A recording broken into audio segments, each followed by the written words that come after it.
It feels almost that J.K. Rowling is stepping forward a little more in this tale and bringing some of her themes that we've observed in allegory deeper into the world of our collective reality. So there's something a little more confrontational, I think, about some of the work with thematic material in this story.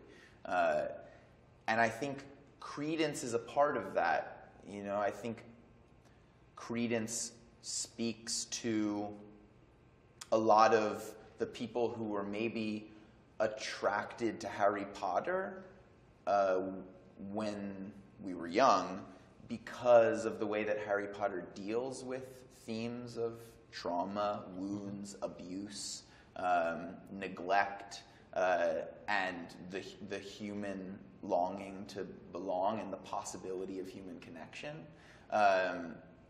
And I think Credence sort of brings the cautionary tale and the tragedy of that experience closer to the lives of the people who have maybe grown up, you know, really relying on and getting so much healing from J.K. Rowling's prior work. And so there's a part of me that feels like Credence is speaking to them in some ways. What's it?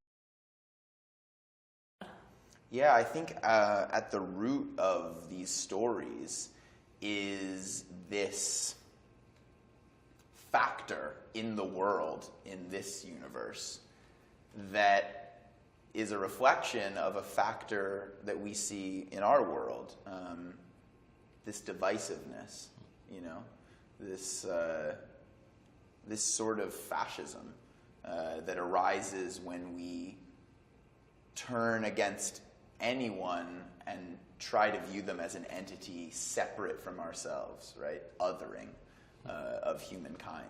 And I think this is a time in the world where we see Voldemort right now, you know? Yeah, maybe seeing more of it Tuesday. Yeah. We see Death Eaters all over the world, coming from a lot of different places, you know? But, you know, all with something in common, which is this human capacity to make someone else the villain and no longer listen to them as a part of the human family. And so I think that J.K. Rowling, in some ways it feels like she's been preparing us for these times. And it's almost like the advent of Fantastic Beasts is a wake-up call to, you know, all of us Dumbledore's Army youngsters, you know, who have grown up with this morality tale that directly confronts this form of fascism that it looks like we're going to have to contend with in a very real way in our adult lives. And so maybe we're sleeper agents, you know, and we're all going to be activated. There are keywords in Fantastic Beasts, and we're going to find them, and we're all going to get out of the theater and work to, you know, come to each other's aid and bring compassion to the world and practice the ethos of Harry Potter in the world of this real world of muggles and magicians, you know.